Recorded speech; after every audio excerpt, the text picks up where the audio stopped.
la clase. Vamos a continuar el trabajo sobre la anatomía y funciones de nuestros fascículos motores. Vamos a ver aquí con el grupo de ustedes. Voy a abrirles el programa para que vean mejor la figura. Y entonces vamos a ver si, si con su grupo nos pudimos quedar en esta diapositiva, revisando el resto de los fascículos del sistema extrapiramidal, es decir, lo que corresponde a los fascículos vestíbuloespinales y tectoespinales. En esta nos quedamos. Sí, vamos a comenzar a ver los tectoespinales. Ah, perfecto. Entonces, vamos a retomar aquí el contenido del programa. Recuerden, ¿verdad?, que esta clasificación de sistema extrapiramidal junto con sistema piramidal, pues son la clasificación, dijéramos, primera que se hizo de los fascículos descendentes motores, y que por ese motivo aquí también se incluye a los fascículos rubroespinales. Hay que tomar en cuenta esa especificidad, y si estamos hablando de la segunda clasificación, que toma en cuenta la ubicación de los fascículos, pues por eso, ¿verdad?, ahora a estos fascículos rubroespinales los analizamos y en su función junto con los córticoespinales laterales, porque son los fascículos motores de los cordones laterales de la médula. Cuando estamos viendo el resto de los fascículos, como en este caso los vestíbuloespinales y los tectoespinales, pues aquí aparecen de nuevo los rubroespinales, porque sencillamente el sistema extrapiramidal, lo que nos está diciendo eso es que están involucrados dentro de este sistema todos aquellos fascículos que no forman parte del sistema piramidal. Y recuerden que en el sistema piramidal, ¿verdad?, están los córticoespinales laterales, obviamente los ventrales, pero también los córticovulvares. Es decir, esos fascículos, ¿verdad?, que son responsables fundamentalmente de nuestro movimiento a nivel de músculos producido por músculos distales. Las manos, ¿verdad?, en el caso de los fascículos córticoespinales laterales sobre todo. Y los córticovulvares, pues decíamos, el movimiento de los músculos de la cara, de la lengua, ¿verdad?, para la fonación, es decir, para hablar. En este caso, los fascículos del sistema extrapiramidal, habíamos comentado y lo repetimos, que hay varias similitudes que comparten todos ellos, ¿verdad? Y es el hecho de que volvemos a ver cómo el origen, desde los rubroespinales hasta los siguientes que vamos a ver, el origen de sus axones son neuronas que están en el tallo cerebral, el tallo encefálico, ¿verdad? Puede ser mesencéfalo, puede ser protuberancia o bulbo. Es decir, en los tres segmentos del tallo encefálico vamos a encontrar núcleos que son la localización de las neuronas que los constituyen. La otra similitud, ¿verdad?, es que estos fascículos, igual que los córticoespinales, todos van a terminar en la médula, pero la diferencia que tienen estos fascículos es el sitio de la médula en el cual terminan. Y ahí también es lo que tenemos que aprender. En el caso de los rubroespinales, estos fascículos, nosotros que ya analizamos, sabemos que el origen está en las neuronas gigantes, las llamadas magnocelulares de los núcleos rojos del mesencéfalo. O sea, su origen es el más alto a nivel de tallo cerebral, ¿verdad? Y ya vemos que inmediatamente sus axones van a decusar, De manera que ya protuberancia, bulbo, la vía se decusó. Y vemos, ¿verdad?, cómo van a ubicarse estos fascículos en la médula, en los cordones laterales. Por eso forman estos fascículos parte del sistema motor lateral. Y la tercera característica anatómica es precisamente el hecho de que estos fascículos terminan haciendo sinapsis en las motoneuronas de alfa, de las astas anteriores de la médula, pero de los segmentos cervicales, Y eso es muy importante porque el saber esta terminación de los axones me va a llevar a poderlo aplicar en la clínica y poder diagnosticar en un momento dado a través de los signos clínicos que presentan los pacientes, en dónde está la lesión que ese paciente tuvo en el encéfalo, a través de las manifestaciones clínicas. La función, ya la habíamos dicho, ¿verdad? Estos fascículos rubroespinales permiten el movimiento de rotación de muñecas, acuérdense, ¿verdad? Importantemente.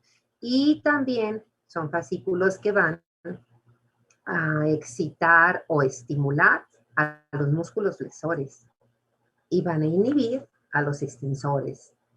Todo eso me tengo que aprender, pues mínimo, ¿verdad? Mínimo, porque no es toda la neuroanatomía ni la neurofisiología, pero al menos eso sí.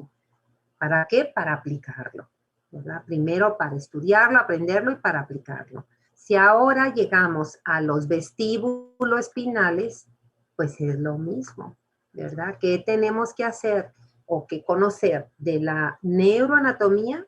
Pues dónde están las neuronas que dan origen a estos fascículos. Y eso lo vimos ayer mediante estas figuras del texto de nuestro libro de Guyton, que nos dan, ¿verdad?, una imagen visual sencilla para poder ubicar. Entonces, los fascículos se llaman vestíbulo espinales porque las neuronas están en los llamados núcleos vestibulares. En ambas figuras, nosotros observamos cómo estos núcleos vestibulares predominantemente están en el bulbo. Hay uno de ellos, ¿verdad?, que alcanza la parte inferior de la protuberancia, ¿verdad? Pero predominantemente la mayoría es en el bulbo. Y cómo están colocados en forma lateral a la línea media, es decir, por fuera de los núcleos reticulares. Eso me lo da la figura del lado izquierdo. ¿Y qué es lo que vemos en la anatomía? Pues que los axones van a descender, van a decusarse, ahí lo vemos, pero en la médula van a formar dos fascículos. Ambos se localizan en los cordones anteriores o ventrales, pero uno de ellos, y esto no está muy claro aquí, ¿verdad?, en esta figura, pero sí está bastante claro en esta que nos da Guyton, también del capítulo 56.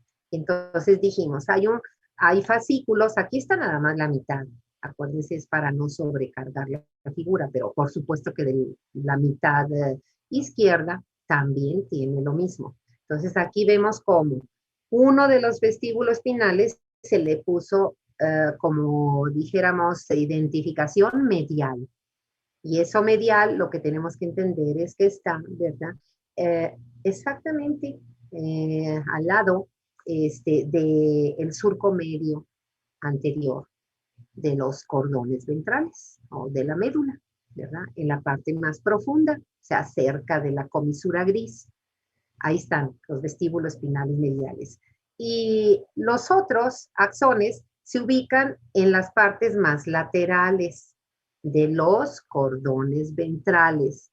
Y eso es lo que hay que distinguir, decíamos, porque si nos quedamos solo con la idea de que estos fascículos vestíbulos espinales son laterales, no vayamos a cometer el error de decir, ah, pues si estos son laterales y los córtico-espinales son laterales, pues entonces estos también se ubican en los cordones laterales, lo cual es un error, ¿verdad? Y es un error grande porque ningún libro nos dice eso, ¿verdad? Las vías laterales, como las empezamos a conocer en esta figura del texto de neurociencias, las vías laterales, el sistema motor lateral, solo involucra a los córtico-espinales laterales y a los rubroespinales.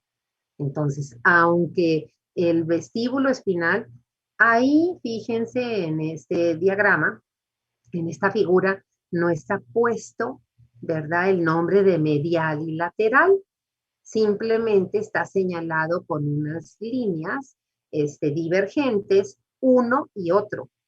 Y vean cómo ambos están en los cordones anteriores o ventrales, ¿sí? ¿Qué más tenemos que saber de la anatomía de estos dos fascículos? Bueno, que el medial, ¿verdad? El medial, me voy a regresar a Guyton aquí, pues es otro fascículo que como el rubro espinal va a terminar en médula cervical, en médula cervical. Y el lateral, ese, termina en todos los segmentos de la médula, ¿verdad? Entonces tenemos dos fascículos vestíbulo-espinales y, ¿verdad? Su terminación de ambos es como todos, o sea, todos los fascículos motores, ¿verdad? Cuando decimos que llevan el sufijo espinal, terminan en la médula. ¿Y a quién? ¿A quién excitan estos fascículos? Es decir, ¿sobre qué finalmente neurona tiene que llegar los impulsos nerviosos de estos fascículos? Sin lugar a dudas son las motoneuronas alfa. Las motoneuronas alfa. Y, muy importante, ¿verdad? El hecho de que la terminación puede ser directa sobre de ellas o lo más común que nos dice el mismo texto de Guyton por medio de interneuronas, ¿sí? Entonces, concluyendo estos vestíbulos espinales, ¿verdad? Decimos, el medial, ese termina igual que el rubro espinal en segmentos cervicales de la médula. Y el lateral, que está más superficial, más en las partes laterales, como estamos viendo aquí, entonces esas llegan a todos los segmentos de la médula. Y ahora vamos a ver la función y ya para ver la función fue que ocupamos esta figura de Guyton. Y los fascículos vestíbulo-espinales, su función se desprende de las relaciones que tienen las neuronas de los núcleos vestibulares, fundamentalmente, ¿verdad?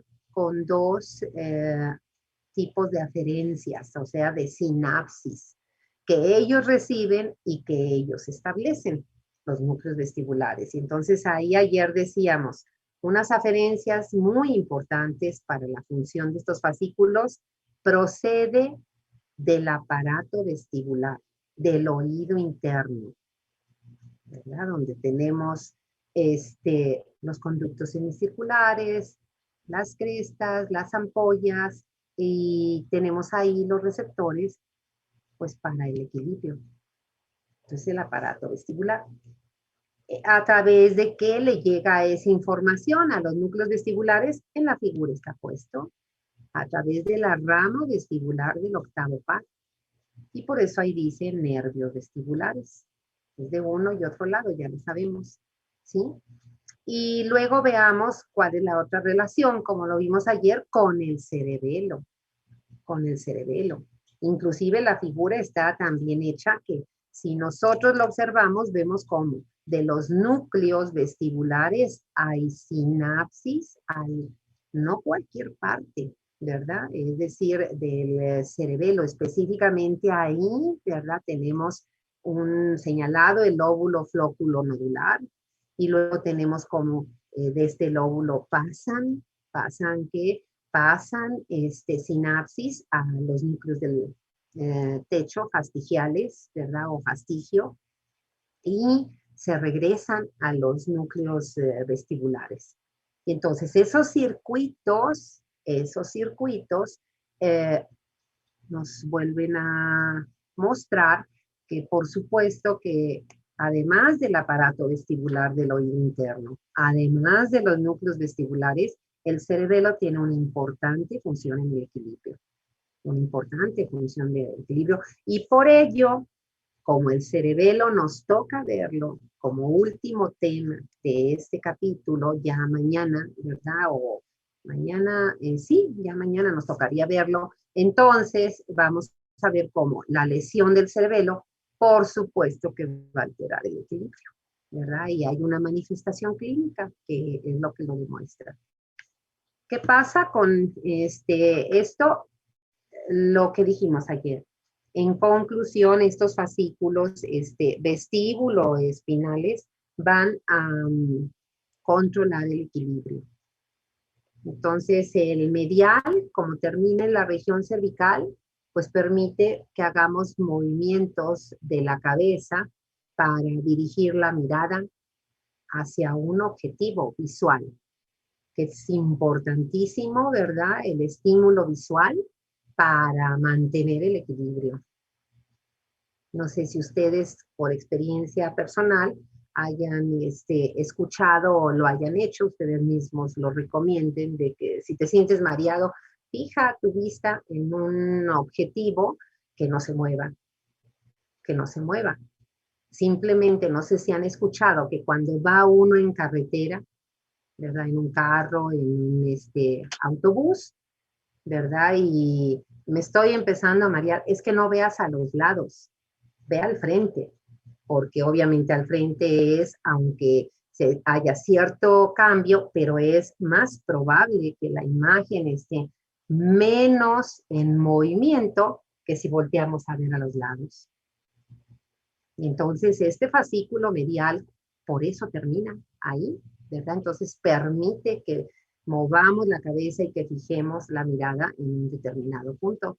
El otro, el lateral, ¿verdad? Bueno, se termina en toda la médula porque sucede que para conservar el equilibrio, que es una de las funciones fundamentales para nuestras actividades cotidianas, recuperar el equilibrio, cuando, ¿qué? Decíamos, cuando nos tropezamos nosotros mismos con algo, cuando no vimos que había un escalón o calculamos mal la altura del escalón y pues pierde el equilibrio. O cuando alguien me empuja, ¿verdad? Alguien me empuja.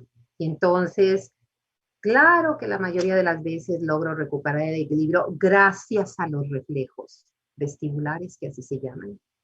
Reflejos del equilibrio son los reflejos vestibulares.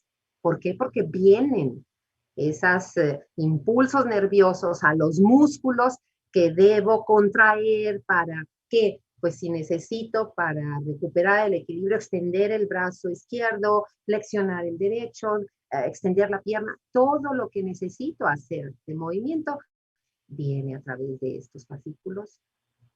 Entonces, por eso, ¿verdad? El lateral tiene sinapsis fundamentalmente, ¿verdad? A nivel de médula cervical también, pero sobre todo lumbar hacia abajo, pues sí es lo que va a permitirme hacer los movimientos con las extremidades inferiores y mantener el equilibrio. O también decíamos, si la caída es inminente, pues esa frase que hablamos de no metiste las manos o no, son reflejos. Acuérdense que eso no es de control voluntario, no es un proceso cognitivo, es un reflejo del tallo cerebral, es un reflejo encefálico, pero del tallo cerebral, no de la corteza. No, pues si tuviéramos que hacer eso como un proceso cognitivo, por supuesto que nos gana la caída. Y meteríamos las manos, pero pues ya para tallarme donde me pegué, la cara o donde me haya pegado. Entonces así es. Finalmente, esto nos lleva a los tectoespinales, ¿verdad? Que los tenemos aquí en esta figura al lado derecho. Y la primera pregunta sería, si la figura me está señalando que la ubicación de las neuronas están en esa zona que fíjense tiene el número 3, entonces observemos la imagen lateral del encéfalo. Y ahí lo que me está dando, ¿verdad? Con esa línea doble, es el sitio de donde se saca ese segmento del tallo cerebral. Y entonces ubicamos que no es bulbo, porque no es médula, claro, ¿verdad? Pues la médula está ahí marcada con el número 1. No es bulbo, porque el bulbo está marcado con el número 2. Tampoco es protuberancia, porque vean la forma, ya sabemos con que se representa la protuberancia. Está arriba de la protuberancia, este segmento. Entonces eso, ¿verdad? Cuando yo veo las imágenes, interpreto, pues arriba de la protuberancia, el mesencéfalo. Entonces, en los fascículos tectoespinales, las neuronas de origen de estos axones están en esas estructuras que son los colículos superiores. Y si eso es así, ¿por qué el fascículo no se llama entonces colículo espinal? ¿Por qué tecto? ¿Quién nos puede sacar de la duda?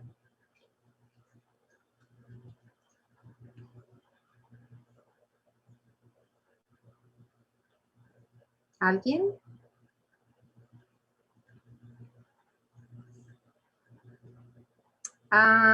Lisette, tengo tu mano.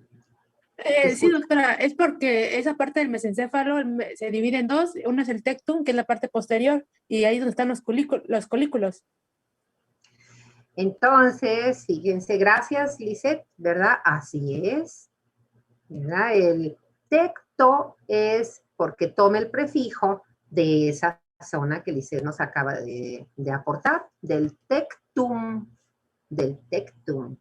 techo del mesencéfalo, ¿verdad? En esa región están estas estructuras, los colículos superiores, donde están inclusive los llamados tubérculos cuadrigéminos superiores. No sé si esto lo vieron en neuroanatomía, ¿verdad? Pero si tienen o quieren verlo con mayor precisión, pues sí debemos de consultar un libro de neuroanatomía. Al menos ahorita es saber por qué tecto, ¿verdad? Porque no toma el nombre de lo que son las estructuras, los grupos de neuronas, que son los colículos superiores, sino toma el nombre de la región del mesencéfalo, que es el tectum. Eso es. ¿Qué vemos? Es una vía que decusa, y fíjense, decusa igual, ¿verdad? Que los demás fascículos. ¿Y en dónde se va a localizar? Bueno, pues la figura está bien hecha. Estos fascículos son los vecinos más cercanos de los vestíbulos espinales mediales. Miren, vamos a ver si nuevamente la figura de, aquí está, la figura de Guyton nos saca del apuro. No, esta no nos sacó del apuro, por lo tanto vámonos a otra que nos saque del apuro.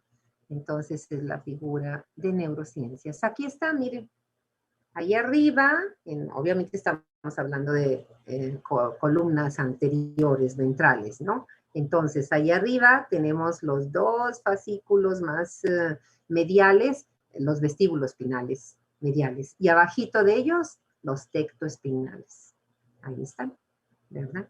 Finalmente, jóvenes, aquí la anatomía concluiría. ¿En dónde terminan? Y claro, la respuesta genérica de todos los fascículos motores va a ser médula espinal. Genérica quiere decir, eso se aplica para todos los fascículos, ¿verdad? Sobre motoneurona alfa, más frecuentemente a través de interneurona. Pero aquí de nuevo viene la pregunta, ¿acaba en todos los segmentos de la médula o acaba solo en algunos segmentos? Y eso lo podemos, si no lo leímos, lo podemos deducir. Y lo podemos deducir a partir de la función. Y la función depende de la función con la que estén relacionados los colículos del mesencéfalo, los colículos superiores. Entonces, ¿alguien nos quiere comentar algo sobre la función de estos fascículos tectoespinales, jóvenes?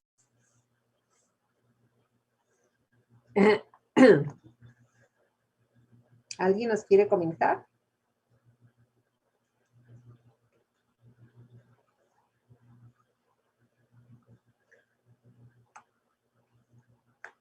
Bueno, fíjense, jóvenes, cómo este fascículo va a ser responsable también de reflejos.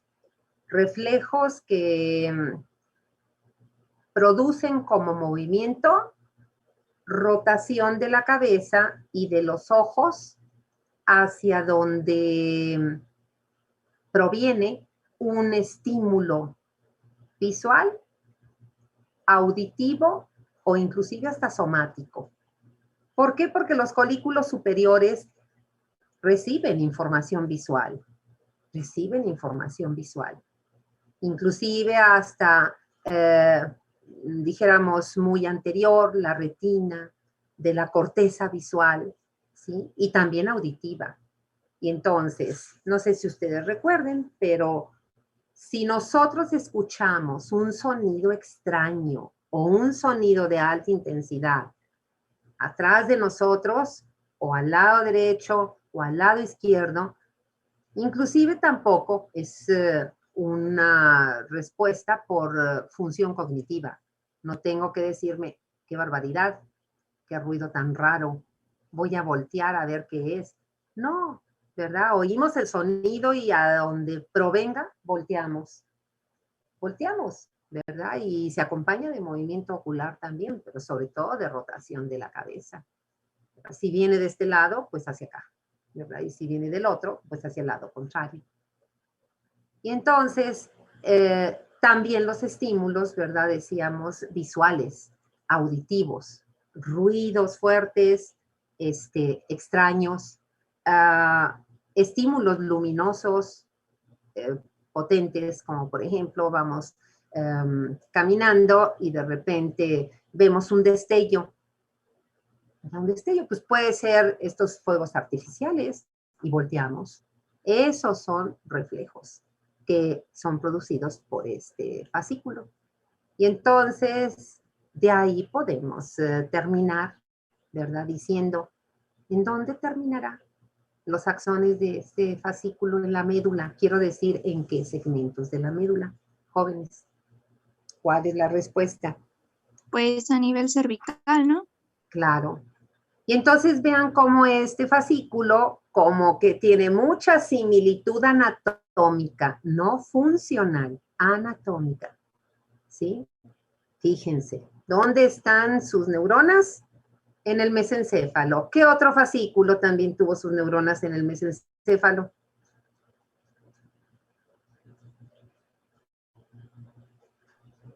El rubro espinal. Y eso es correcto, ¿verdad? ¿Quién me está contestando? Porque no se me identifica. Soy Jailene, perdón, no alcé la mano. Muy bien, Jailene. No, está bien, gracias por contestar, ¿verdad?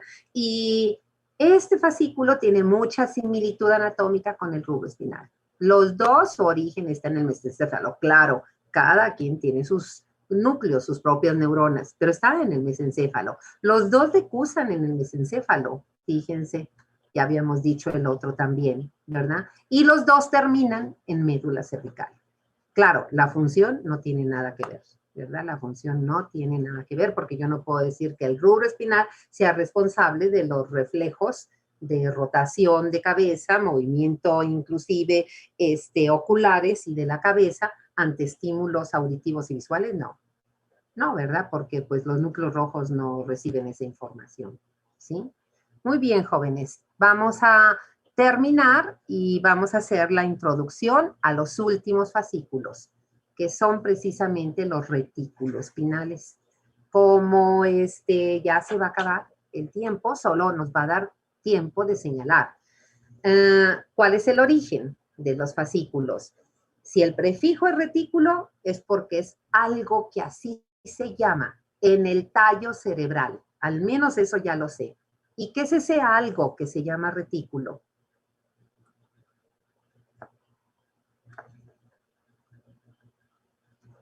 ¿Alguien quiere contestar? Dayan es correcto, ¿verdad? A la formación reticular. La formación reticular es un grupo muy numeroso de neuronas que se extienden todo el tallo cerebral, sobre todo bulbo y protuberancia.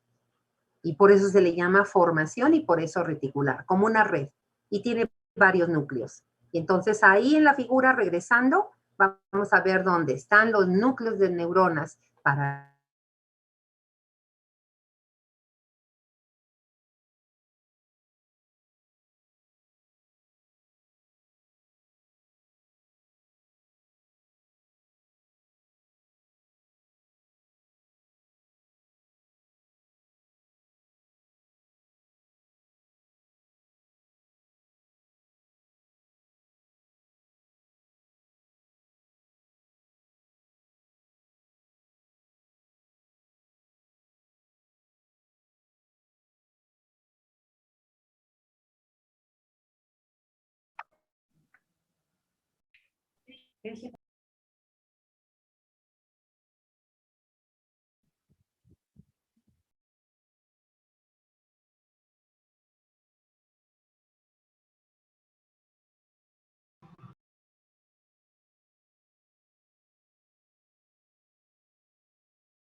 Muy bien, jóvenes, les comparto para que en estos últimos 12, 13 minutos que tenemos de clase, les comparto la pantalla y terminar de ver estos fascículos y además la aplicación clínica que es necesaria para que veamos por qué tenemos que aprender todo esto, ¿verdad? Que nos está llevando pues bastante tiempo. Y entonces aquí tenemos, no, se me corrió. Aquí tenemos a estos fascículos, ¿sí? Son inclusive dos fascículos. Es como los, dijéramos, vestíbulos espinales, ¿verdad? Que vimos los mediales, los laterales. Bueno, aquí, si se fijan, y vamos a ver la figura, primero la anatomía. Antes de irnos a esta primera parte de la clase, decíamos que se llaman retículoespinales porque las neuronas son núcleos de la formación reticular del tallo cerebral, del tallo encefálico. Y comentábamos que la formación reticular es una formación, o más bien una estructura formada por múltiples neuronas que tienen varias funciones, entre ellas, ¿verdad?, dar origen a estos fascículos. Pero también de esta formación reticular vamos a encontrar un área que la vamos a ver en los capítulos enseguida, capítulo 5, 6, que se llama el sistema activador reticular, porque resulta que la formación reticular tiene neuronas con función excitadora y también tiene con función inhibidora. Entonces tiene muchas funciones. Aquí vamos a ubicar nuevamente en la figura del encéfalo, que tiene una imagen lateral.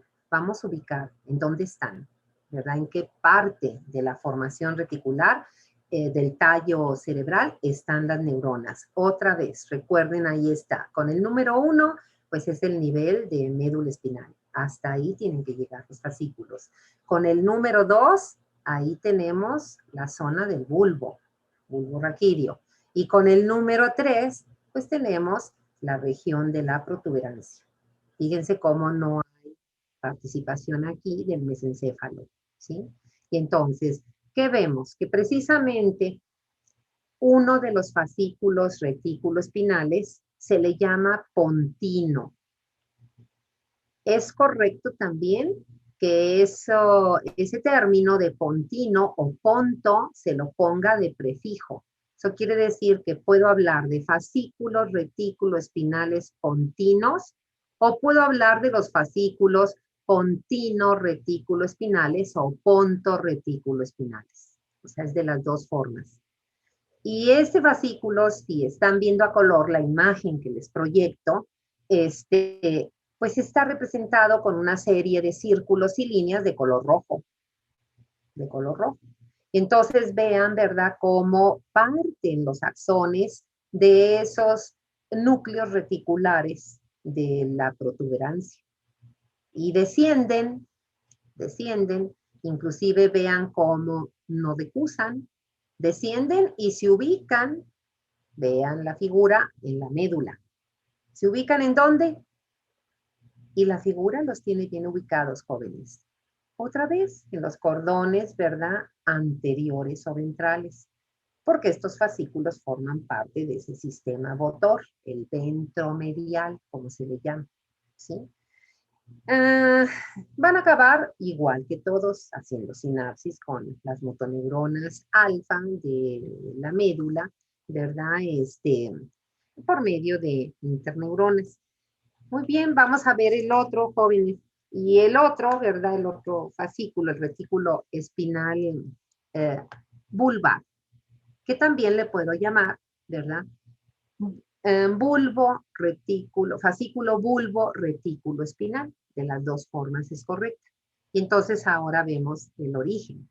Y ahora son núcleos reticulares de la formación reticular del bulbo, en el bulbo, ¿sí? Los axones hacen lo mismo, ¿verdad? Descienden por el mismo lado, fíjense cómo no decusan, y se colocan exactamente en esa zona.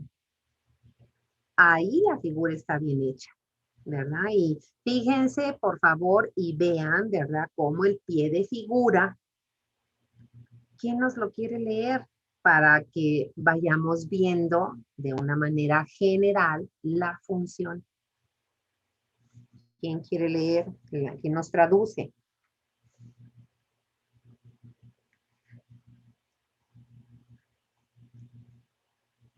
¿Alguien?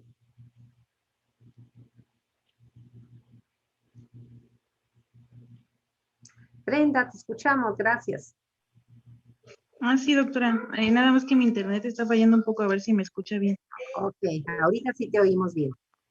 El retículo espinal va a encargarse de la regulación del tono de los músculos flexores, ya sea del tronco y de gran importancia en los del miembro superior para poder así pues tomar objetos y además inhibe la extensión de los miembros contralaterales, especialmente en la fase de la marcha. Por eso realizamos esos movimientos cuando caminamos.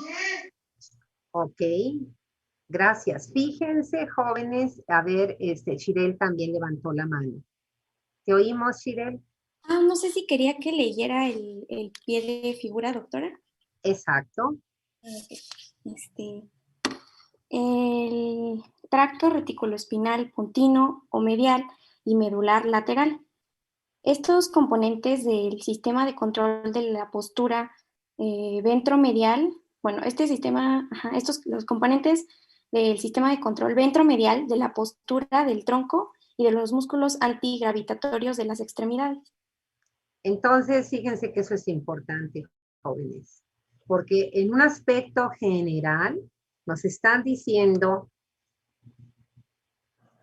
varias cuestiones que ya conocíamos. Uno, que hay dos fascículos reticuloespinales. El pontino, que ahí le están llamando medial, ¿verdad? Y luego nos pone el vulvar y luego entre paréntesis está lateral. Lateral. Y entonces esa es una llamada de atención para todos, jóvenes. ¿Para qué? Para que no vayamos a cometer errores, para que no tengamos problemas emocionales de comprensión, ¿verdad? ¿Por qué? Porque si yo lo que recuerdo en la nomenclatura de estos fascículos es que el pontino es medial y el vulvar es lateral, pues mi confusión puede ser que a la hora que yo me pregunten o yo tenga que contestar dónde se ubica en la médula cada uno de los fascículos reticuloespinales, entonces digo vulvar lateral en los cordones laterales. Y ahí está el error. Ahí está el error. ¿Sí? Porque fíjense cómo el pie de figura está diciendo que ambos, estos, no dice this, o sea, este. Está el plural, ¿verdad? Está el plural. O sea, ambos. Componentes de la vía ventromedial.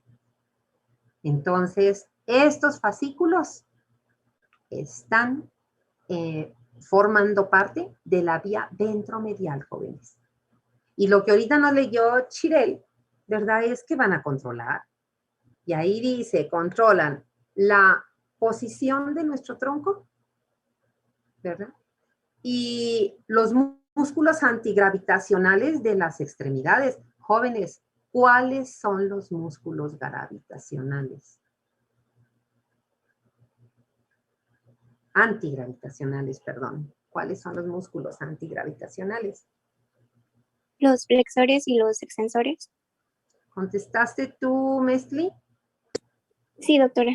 Y de esos dos, flexores y extensores, ¿cuáles debo de entender cuando utilizo el término músculos antigravitacionales? ¿Carla?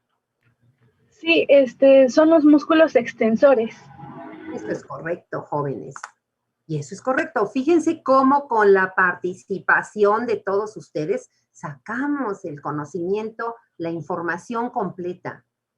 La información completa, ¿verdad? Entonces, estos fascículos van a controlar la posición de mi tronco y la musculatura antigravitacional, que por supuesto Mestli nos estaba diciendo, estos fascículos van a controlar los músculos flexores y a los extensores. Eso es cierto, ¿verdad?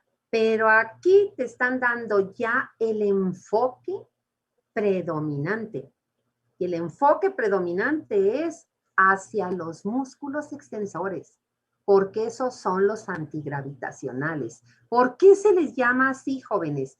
Porque ahorita nosotros, la mayoría, estamos sentados, pero si nos ponemos de pie, ¿qué cosa impide que la gravedad nos mande para abajo?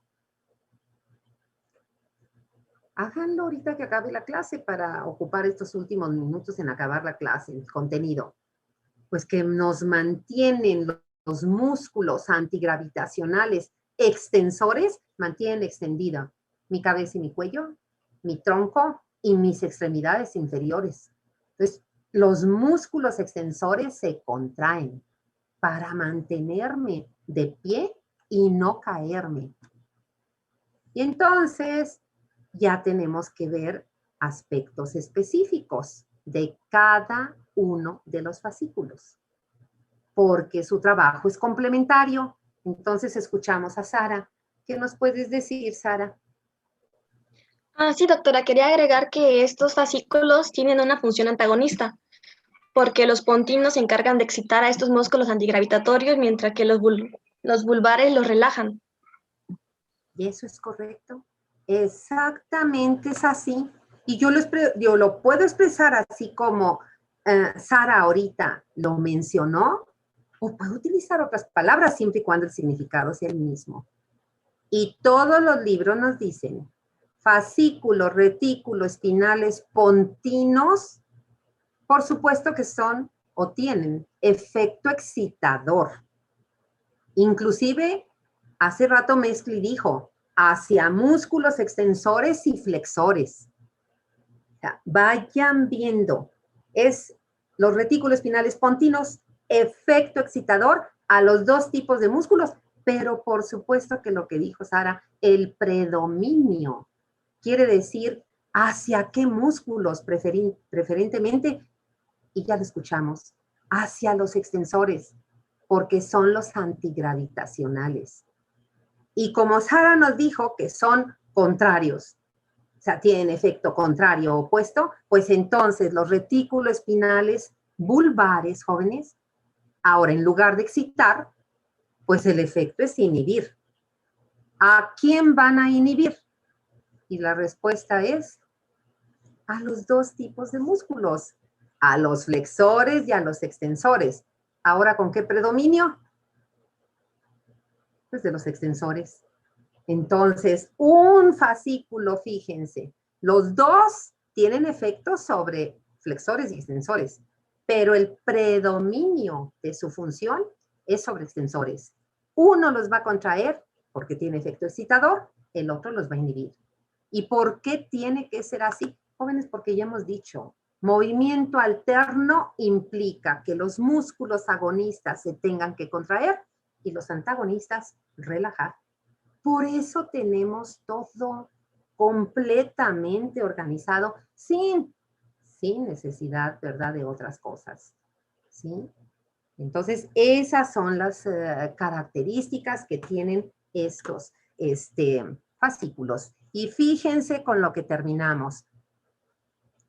Hay otras funciones que el tronco encefálico tiene.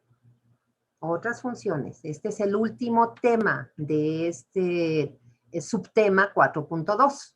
Los fascículos fueron 4.2.2. Ahorita tenemos control de otras funciones por el tronco encefálico. ¿Dónde leo eso? Pues en donde están leyendo los que lo están haciendo, que yo espero que sean todos.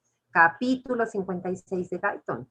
Y entonces, este listado que yo les presento en el recuadro, pues es una copia de lo que viene ahí en el capítulo 56. Y vean, las funciones 4, 5 y 6, pues es lo que ya hemos estado señalando.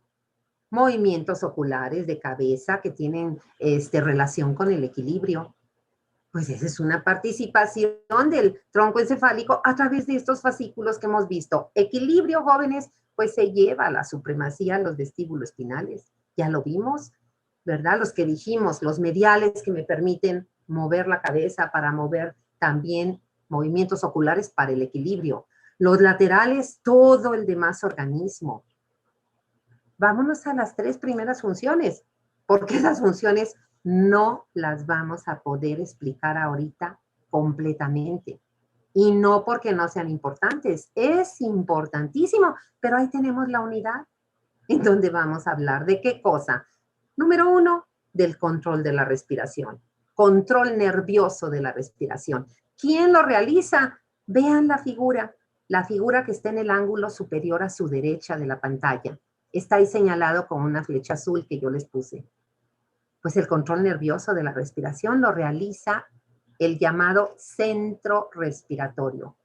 ¿Qué es eso? Son grupos de neuronas en bulbo y protuberancia, ¿verdad? ¿Qué funciones van a tener? Eso no es para ahorita. Yo se los puse para que vean que sí existe, que es una realidad. Tenemos un grupo respiratorio dorsal, o sea, parte posterior del bulbo. Ese es el que se excita y manda sus impulsos a los nervios frénicos y inspiramos por la contracción del diafragma. Luego tenemos arriba, vean, a la derecha, centro neumotáxico. Este inhibe. Ahí dice que al centro amnéstico, pero también inhibe al grupo dorsal. Y al inhibirlo, ya no lo deja excitarse y entonces el diafragma se relaja porque queda inhibido y viene la expiración. Y luego tenemos un grupo respiratorio ventral. Ah, muy bien. Ahí dice inspiración y expiración.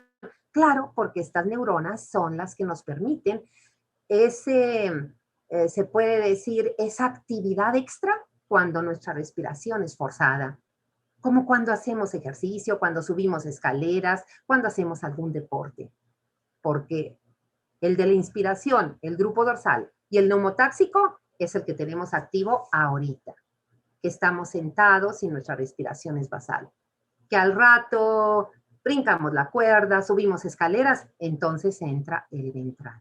Bueno, ustedes no se apuren ahorita por conocer esto. Aquí no. En la unidad 5 sí. Es el capítulo 4 de la unidad 5. Pero aquí, desde aquí nos llevamos que el control de la respiración es función del tallo encefálico. ¿A través de quién? Del centro respiratorio que se ubica en bulbo y protuberancia. Al menos hasta ahí. Y luego vean el 2.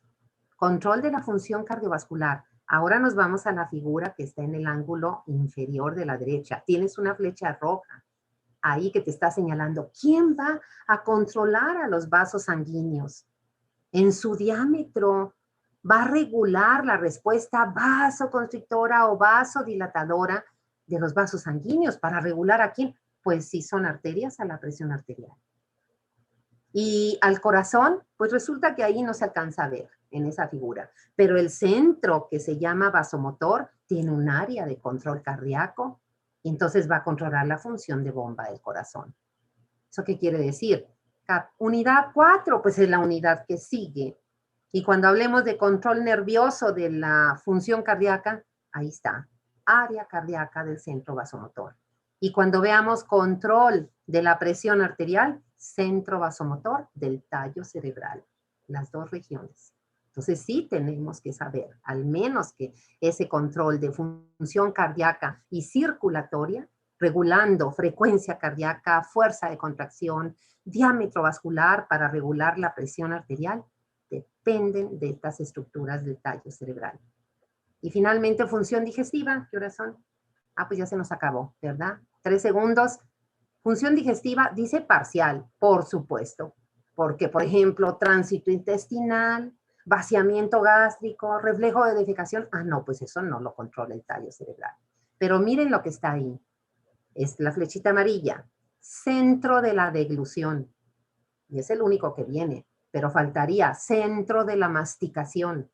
Pues son los reflejos del inicio del sistema digestivo, jóvenes. Entonces, reflejo de la deglución, reflejo de la masticación, por supuesto que su control es de tallo cerebral. Nos vemos mañana, jóvenes. Mañana vemos la aplicación clínica y pasamos a cerebelo, ¿sí? Y ganglios basales.